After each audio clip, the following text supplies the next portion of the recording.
him in there and have this situation, right? And now you cannot have a football team with Brock Purdy back there. You cannot have it without Trent Williams. I'm sorry, you can't. You're going to have to find a way to get it done. And, you know, the 49ers know what they're doing when it comes to salary cap and moving stuff around. So I think they're going to have to get it done. You need a left tackle when you got a right-handed quarterback. Here is the very latest on Trent Williams. Trent Williams is Trent Williams. You know, he's like the greatest football player to ever play the game. It's like him and Aaron Donald. I mean, that I've played against. And, you know, for all the people who are going to, you know, list off, like, you know, 90s and 80s players, I'm sorry. But, like, the best I've ever played with. And so, yes, he's also, like, a massive human being. He's a silverback. Like, he just has a presence to him. And so, yeah, not having him in the locker room at all and stuff like that, it's weird. But we all love Trent, and he's doing what he thinks is best for him, so it's okay. And I think Jalen Moore's done a good job of playing left tackle for us. And I mean, Trent's an incredible leader. You know, he's got this aura around him that, you know, obviously we all think so highly of him, and he's so talented. And, you know, people seem to gravitate to him. So when he's around, it builds a camaraderie. It definitely pushes other offensive linemen just, you know, to meet that standard. But I really am confident that he'll be here soon, and I think we'll get things figured out. It's good to see the 49er veterans like Kyle Juszczyk and Kittle come out and say nice things about how great a teammate he is, and he's a very important part of this team. I think they're going to get it done, Frank. I think so, too. He's 36 years old. It's probably his last big contract. He's going to be in the Hall of Fame, and if you saw all the things that he's done, how many years been an All-Pro, I think they'll find a way to get that done as well. Right. Well, let's talk about a rookie, okay? Malik Mustafa is a fourth-round pick. He came out of Wake Forest. It's got a little bit of Ronnie Lott in him. You may remember that fourth down play, 4th and goal, actually, in the Titans game, and he just rocked a guy. Had a nice hit in this game as well, and our Bailey O'Carroll sat down with Mustafa earlier in the week to find out what makes this man tick. We are fired up to make you a Niner, man. So we're going to draft you right here. Malik Mustafa had never been to the Bay Area until the San Francisco 49ers drafted him. And the rookie, like many first-timers, was shocked by the cold weather, even in the middle of summer. I didn't realize how cold San Francisco got because, like, Santa Clara, like, okay, 80, okay, cool, I'm good. Yeah. Then next thing you know, it feels like 40 or something when I get to San Francisco. The North Carolina native is adjusting to the Bay Area on and off the field with the help of teammates, including injured 49er safety Talanoa Hufanga, who took Mustafa under his wing when he arrived in Santa Clara. He invited me to his daughter's first birthday.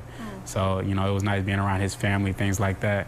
And, you know, him just telling me that, you know, NFL, you know, a lot of, you know, external factors, you know, it's going to cloud your mind. It's going to be distractions. It's going to be a lot of things. But, you know, just trying to keep the main thing, you know, focus on, you know, why you're here and what do you want to get out of this. Like, or do you want to settle or do you want to be great?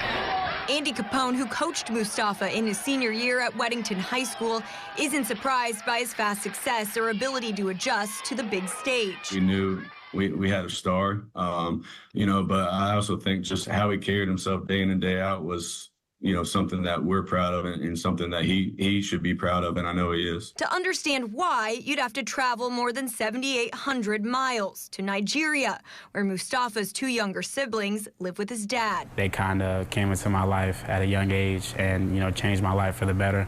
It's almost like a blessing in disguise. I kind of had to be that second mom to them, but, you know, I depended on them as much as they depended on me. And, you know, we helped each other. 10-year-old Miriam and 12-year-old Muhammad motivate Mustafa to be better, play faster, and hit harder. I rarely see them. Yeah, that's why, like, I'm trying to, like, get to a point where, you know, I do what I'm supposed to do and get them over here, move them back to the States and, you know, get them into school, things like that. But as for what Niners fans have seen of the rookie so far, he says it's just the beginning. I always, like, live by a quote, you know, prove yourself right and don't prove other people wrong.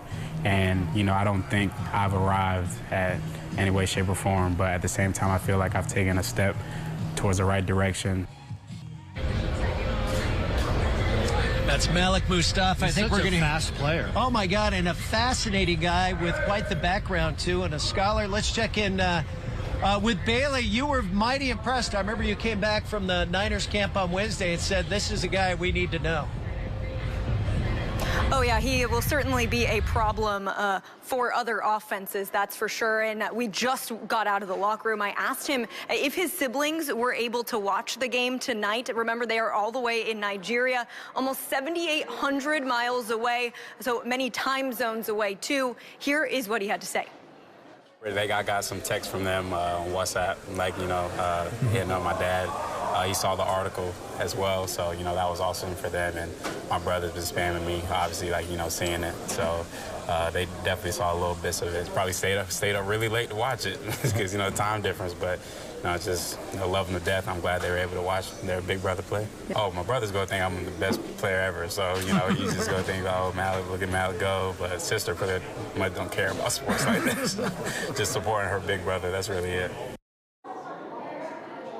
So there you go, the siblings able to watch their older brother play. And then one other major hit I want to mention, guys, Malik was rocking that vintage Ronnie Lott jersey. So that was something that he also talked about. He said he, of course, grew up idolizing Lott, so he had to wear that jersey. And then he also grew up a Niners fan. So he said running out of that tunnel here at Levi Stadium for the first time, he said it was just every dream, every childhood dream he had coming true. We'll send it back to you guys. Yeah, Bailey, you know what? Sal just lit up. Like, you just said Ronnie Lott. Ronnie Lott, man, those guys back in the day, I think that Ronnie Lott obviously still watches. He still lives in the Bay Area. Right. And for him to be brought up, I think is probably a big honor for him, too, to have one of the young stars, perhaps. After Bailey, I know a couple of the hits. He had one on that 4th and goal and kept the Titans from scoring in that preseason game number 1. He had a pretty nice hit in this game as well. So this guy's going to stick and stay, wouldn't you say?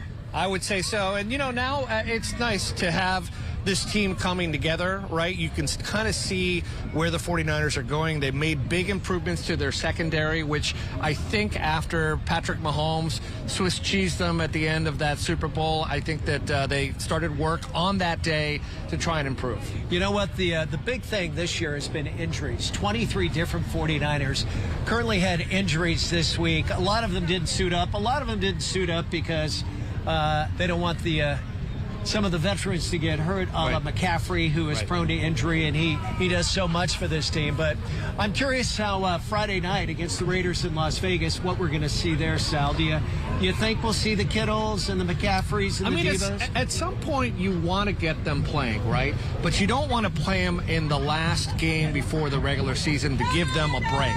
But they have to get some game time, wouldn't you say? They want to get hits in a real game at least once, and then take the game off before preseason, so you can have 2 weeks to rest them before the before the regular season is what I meant. And don't forget the opener right behind us on a Monday night game against Aaron Rodgers and the New York Jets. You think that's going to be well attended here? I'd like to see traffic on Tuesday morning after that game. I think you're going to be a little tired. We're going to climb back inside the 49er locker room with another defensive player. I want to say incredibly different, because, man, everything happened so fast last year, and I had to, mature like that, to be able to help the team out the best way I could. So this year, it's more about, maintaining that and doing better, So that's one of the differences. I was learning on the sideline when Huff was out there playing, when Gibbs was out there playing.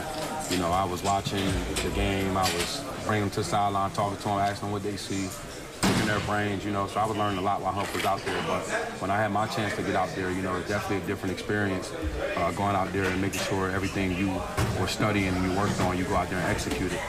So I did that last year, and, playing in the biggest game, at the biggest moments, I feel like I did a pretty good job. All right, that's Jair Brown, a defensive back, and it's pretty obvious they use these games to kind of tweak their game a little bit. People pay good money to go, but you're not going to see everyone in the game, and whether they win or lose, it really doesn't matter. They just want to see hey, can I do this? Can I do that? I think preseason's more of a party. We saw a lot of a festive atmosphere out here. When you go to a regular season game, it's just a little bit tighter. You can just kind of feel it. I walked through the parking lot today. Everyone was really having fun. But then when you walk through, and speaking of the schedule, let's see who we're going to have to By the way, how many pictures did you take in the parking lot today? I took quite a bit of pictures. A lot. The 49ers schedule, that first one, New York Jets and Aaron Rodgers sticks out. Monday Night Football. Okay, and then they move on the road. The next two games, the Vikings, always tough. They lost their rookie quarterback out of Michigan this past week. Then the LA Rams, always tough, although Shanahan has pretty much had their number. One of my favorites, they're going to be hosting the New England Patriots, who I covered for many, many a year. And then back to the NFC West at home against the Arizona Cardinals. Let's take a peek at the entire schedule now, and here we go. Sal, what do you like? You know, I do like the Dolphins game. I have a friend who's a big Dolphins fan, so we've been talking trash the whole year. But I do especially like the in-conference games because those tend to be a little bit more important, especially at the end. I like the Detroit Lions game because the Lions thought that they were going to go to the Super Bowl and the Niners stopped, and that's going to be a pretty important game for the Lions. And the 49ers, by that point, hopefully will have enough wins to be in the playoffs, but you never know. Hey, can we go to Week 7, Sal? Did you miss that one? The Kansas City Chiefs? That's a home game. Mahomes will be here with his crew, and then the Dallas Cowboys, and then a bye, a much-earned bye. So quite the schedule. That home schedule looks terrific. You got the Patriots, the Chiefs, the Cowboys, the Rams, the Bears, among others. Let's kick it back over to Bailey O'Carroll outside the 49er locker room with more. Bailey, take it away. Hey, Frank and Sal, yeah, one thing that we want to make sure we talk about tonight, this was a homecoming game of sorts for Jake Haener, who is battling it out for that second string job behind Derek Carr for the Saints. Jake, of course, a Danville native. He went to Monte Vista High. And, of course, his mom, longtime KTVU anchor Julie Haener, she was in attendance here tonight, along with a slew of KTVU fans here. Amber Lee also here. Now, Jake started the last preseason game with 32 stitches in his right cheek after having skin cancer surgery less than 2 weeks ago on Monday. Haener told me that those stitches were removed, and he said that he felt so much better heading into tonight's matchup. Yeah, no, everything's great. I got this little scar here now, so building a little character, but everything's been good. I'm glad we got it taken care of, and all that's, in the past now, and I can really just focus on playing ball. So, in the beginning it was, you try to consolidate everything and put things into perspective on, what the main thing is, and you trust your doctors and all that. And that's what I did, and just try to do the best I can to go execute on the field. Yeah, so Jake also telling me that he will have that scar on his cheek, but he says he's kind of looking at it as a way to build character. Now, I also asked him, I said, you're going to have quite the cheering section. I asked him if he would have any time to chat with family and friends ahead of or after this matchup. Here's what he said. Oh, well, guys, it looks like we don't have that sound, but I'll just tell you what he said. He said, well, friends and family, while he is happy that they were here to cheer him on, he said he'll really have to make time for them in the offseason or after this game. He said he's treating this as a business trip, not necessarily a homecoming trip. Now, we do not know how thrilled he was with that performance. Again, he came in after Spencer Rattler, Derek Carr played the first quarter, and Jake really rounded out that third quarter and then played through the fourth quarter here. But no doubt, Julie saying that she was happy to have him home and happy that the family could watch him play here in Levi's Stadium. We'll send it back to you guys. All right, Bailey, thank you for that. And Jake played late part of the third quarter, fourth quarter, 7 of 16 for how many yards was that? 76 yards. 76 yards. We got a soft spot for him because, of course, Julie was at our station. Well, Julie was here tonight. 30 years. Oh, yeah, I was texting away with her and some of the other folks from KTVU. Look at you name dropping. Well, hey, why that. not? Why not? Monte Vista and, of course, Fresno State. And The Monta Vista coach was here, all watching and cheering him on. In fairness, okay, yes, I am openly biased towards Jake Haener. I don't think Spencer Rattler did himself any favors either. I think this is still, a battle for quarterback number 2, and I think he's still in it. Absolutely. They've got one more game to go. They may keep all 3. All right, we're going to take a short break here as Levi Stadium is emptying out. A big win for the 49ers. The final 16-10. The Niners win, and they were here in full regalia this afternoon. Well, we will be right back. Sal and I. Stay there.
To Levi Stadium, which is pretty empty. Just a few fans working their way to their cars. There's a little bit of traffic here, but a nice win by the 49ers, 16-10, the final. We threw out a megaphone poll here at Fox, and we want to know, who do you think is going to have a Hall of Fame season? Sal? And the fans overwhelmingly supported Christian McCaffrey, and why not? He's probably the most explosive running back in the NFL. Deebo Samuel, Nick Bosa, and George Kittle got some love. George Kittle, 24%, not bad, clearly number 2. Someone else, 9%. Bailey and I were joking around about this on Friday, because I say, okay, maybe there's a dark horse candidate, maybe Nick Bosa, because remember, Nick Bosa didn't have the kind of year he would say. Yeah. He had that hold down. He didn't have the kind of year that even he would say he wanted to have. So maybe, and we'll see. But Christian McCaffrey is basically. You know who's not on there, Sal? Who's that? That would be Brock Purdy, who I believe was number 2 or 3 in the MVP voting last year. So they maybe want to keep quarterbacks off this thing. Apparently, or somebody else, because Brock will likely have a big year if we can get Ayuk back and get everyone happy here. And there's McCaffrey right there, Mr. Everything. He did not suit up for this game. He's injured. Right. Wink, wink. Well, but you know what? This guy does so much with returns. He's a runner. He's a receiver. And they can't afford to let this guy get hurt. This guy is in the weight room all the time. He's hitting the gym. He is probably one of the most serious at working out and keeping his body in shape. And so maybe he does have a little bit of an injury, but I also happen to think that the 49ers are playing it very, very tight with him. He's had some injury trouble, as you know, in the past. Right. So I think they're just being extra careful. he's injured in quotes, right? Right. Wink, wink, like you said. But they're not going to put him out there. They might put him out there one time before the regular season, and then regular season he's just going to, adapt and come on out and hopefully be firing. Well, remember when he came here? I think he was here 2 days and played in the Kansas City game. I didn't know the plays, but it still had a big game. They lost that. They went on to win every other game. Well, he's a beast. He's a beast. No, he is a beast. And, of course, a Stanford product as well. Still a few Niner fans. And I believe that was a McCaffrey jersey behind us as well. Let's kick it back to Bailey outside the 49er locker room with more insight there. Bailey? Hey guys, yeah, you were just talking about CMC. Well, I can tell you we saw him before and after the game. He does have that calf injury, as you guys were saying, wink, wink.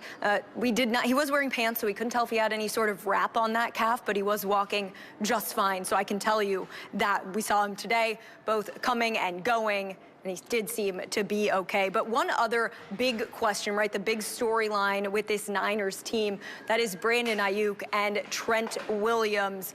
Where are they? They're, of course, holding out on those contracts. We want to start with BA, right? So there is a deal on the table that would allow him to stay here with the 49ers, but there's also a deal that if he declines that, he could go play for the Pittsburgh Steelers. Now, the Steelers are offering receiver George Pickens in return for BA. But again, the Niners also have that deal on the table for him. The receiver just has to decide which team he would rather play for. If a deal with the Niners does not get done, again, he will head to Pittsburgh. Now, all-pro tackle Trent Williams is also holding out in hopes of inking a new, higher-paying deal. And I sat down one-on-one with 49ers president Al Guido just a couple days ago, who said he is confident that both of those guys will be on the field shortly. Start with, they're just two tremendous players, that we know for sure. And I won't say anything that John and Kyle haven't already said. We want them on the roster. Obviously, we're working through that. I have faith that will go well and hope to see them out here on the field soon. All right, guys, so earlier this week, Deebo Samuel stated that he is confident that Ayuk will return to the Niners soon, but of course the clock is ticking to get both deals done. But if you do remember, it took them quite a long time to get the Nick Bosa deal done last season. So if you measure it up against that deal, they do still have a couple of weeks. Now, of course, for both sides, I'm sure the sooner something gets done, the better. BA will know where he lands. And then, of course, you saw it on the field today. They do miss Trent Williams. You just cannot replace him. Guys, we will send it back out to you in the parking lot here. Bailey and Frank, last year when Nick Bosa came in late, I really do think it affected his game, right, Bailey, right, Frank? And I think the longer this drags out, when you see, if assuming that Brandon Ayuk is going to be on the team, he's going to have some catching up to do. Well, he is a holdout, but he's a hold-in. He has been coming and working out, I guess, but not working out with the team. We'll see where that goes. It is a little complicated, but yes, hopefully come Monday night when they take on the Jets in about 2.5 weeks, he will be there. How about this? Tale of two quarterbacks. Brock Purdy played the entire first quarter, 3 series, 11 total yards, Sal. Well, again, he's out there playing. I'm going to stick up for the kid. He's out there playing with guys that are not the guys he's going to be throwing the football to.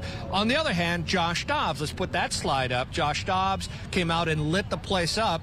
He played 3 series, 12 for 21, 133 yards, 3 rushing, 25 yards, and a touchdown, especially that touchdown that he had, Frank, in the end zone where he basically ran it in. That was amazing. It was amazing, and I think the team needed a lift, a little energy lift, because they were pretty flat in that first quarter. I keep saying Josh. It's Joshua. We'll get the name right. He's going to make more of an name. Joshua Dobbs. I think he will forgive you, and I think he's going to be sticking around. Likely the second, the backup quarterback, but we'll find out. They play the Raiders on Friday night, that final preseason game. We'll see how much Purdy plays, and if the rest of the crew, the Kittles, the Debos, and the McCaffreys come into play. On behalf of Bailey Carroll, my buddy over here, Sal Castaneda, who's up bright and early for... Welcome to KTVU Crime Files, not only reporting on Bay Area crime, but also offering advice for solutions. And tonight, Oakland City leaders speaking at a town hall meeting organized by residents who say they are really frustrated with rampant crime. KTVU's Amber Lee spoke one-on-one with the city's new police chief as the community is calling for action and change. What actions are going to be taken here? Chief Mitchell, we'll start with you. Oakland Police Chief Floyd Mitchell and Mayor Sheng Tao were invited to speak and answer questions during a town hall meeting hosted by people who live near Skyline High School in the Oakland Hills. They say crime in the area is causing fear and frustration. This has been a very quiet neighborhood for the last many years. So this is the